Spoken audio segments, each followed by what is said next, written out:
Let's move to the Bashar al-Assad in Syria, exposing the luxury lifestyle of the country's former dictator and the brutal torture system set up in his prisons. We're getting a look inside now at a Syrian drug lab that produced an amphetamine-like stimulant that helped fuel the Assad regime. Let's bring in NBC News international correspondent Matt Bradley, who joins us live from Damascus. Matt, you went inside the lab. What did you find? Yeah, Mika, well, it's just another signal of one of the pillars of this regime having fallen. You know, in these 14-year-long civil war, there was no foreign currency that the regime could use in order to prop itself up.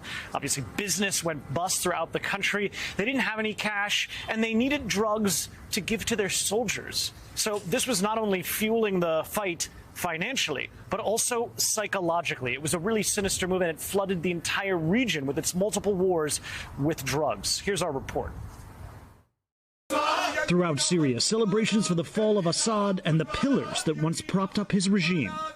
Like this factory on the outskirts of Damascus. It wasn't so long ago that this place was making potato chips, and then the old regime took it over and turned it into a factory for narcotics. As Syria's economy collapsed during its nearly 14-year-long civil war, the Assad regime relied on drugs as a source of foreign currency. This is Captagon. It's basically like methamphetamine. It would be just as much at home at a nightclub as on a battlefield. Ahmed, a rebel field commander, told me this industry destroyed a whole generation just so Assad can earn as much money as possible. Whoa. All right, so he's saying all of this is ready for export. This is Captagon. It's hidden inside this, fake box to basically transport what looks like wires. But it's all drugs, fueling the Assad regime's narco state. During our visit, the original factory owner turned up. Like many Syrians, he's just returned from exile abroad. So he says that now that he's back, he's planning on developing the factory again and turning it into what it did before, which was making chips and chocolates and snacks. Hope for renewal, like so much else in this new Syria.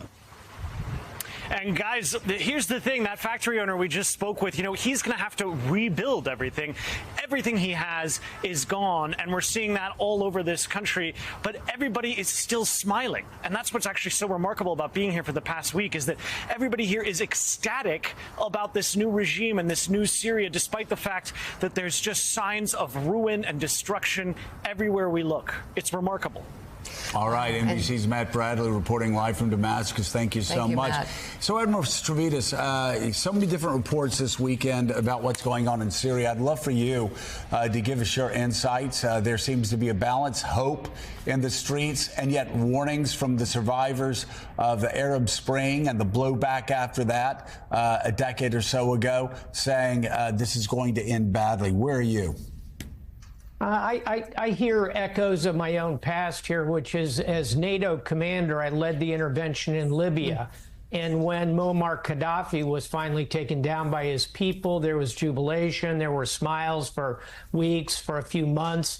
Now Libya remains a very riven, roiled place, kind of pulled apart. So put me down in the skeptical but hopeful category. I think what we ought to do in the United States is look at what are our interests there. Number one, let's get rid of these weapons of mass destruction, notably chemical, that Bashar al-Assad has still kicking around in that country. Number two, preventing the rise of another Islamic State. This is pretty fertile ground. Nature abhors a vacuum. Geopolitics really abhors a vacuum. There are still remnants of the Islamic State. And then third and finally, our allies in the region. We've got both Israel with the border and Turkey, NATO ally. That's a NATO border on the north up there. Those are our interests. So what we ought to do, and I think we're doing it pretty well right now, is get the international community engaged. So international, get our interagency working together. You can't solve this one with just the Department of Defense. You need state and treasury and all of that. And then third and finally, Joe, you need public-private cooperation. I was really struck, okay, now we're not going to make amphetamines, Captagon, we want to go back to making potato chips. That's a public-private enterprise. Are obviously companies aren't going to rush into Syria at this point, hardly. But over time, there's got to be private sector engagement if you're going to put that economy on a good footing and keep the smile on the face of the Syrian people. So, Richard, you just heard the Admiral outline what he thinks the U.S. needs to do in the region. Secretary of State Blinken is in the area now. U.S. officials have started talking to the rebel government there, but there's some competing interests.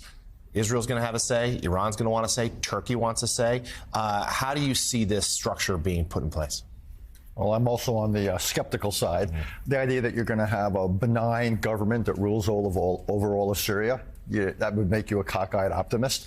More likely to have a problematic government, or probably multiple places of autonomy. The Kurds, the Israelis will have their space, the Turks have their forces, certain other groups, ISIS will come back in places. I think for the foreseeable future, a Balkans-like Syria seems more realistic. U.S. should do the kinds of things we're doing, but actually I think the bigger issues for the United States are not in Syria, because I think there's limited upside there. I would say focusing on Iran. Right now, Iran is on its heels. How do we lock in the idea that Iran doesn't have a nuclear program that's meaningful, doesn't continue support of proxies? Do you think Iran's rushing toward a nuclear program, given that they are at the weakest states they've been since '79? Well, they've been moving gradually towards it over the last few months. What we want to do is stop it, ideally diplomatically, if need be militarily. That's something we would do with Israel. Also, we still have the problem with Gaza, the hostages, and so forth. So I think there's limited things you can do. In Syria, like if you look at the history of Syria, since its creation, had divisions. It was an artificial construct of the French after World War I. The idea that we're going to put Humpty Dumpty together again and make Syria Switzerland, okay, but a bit idealistic. Coming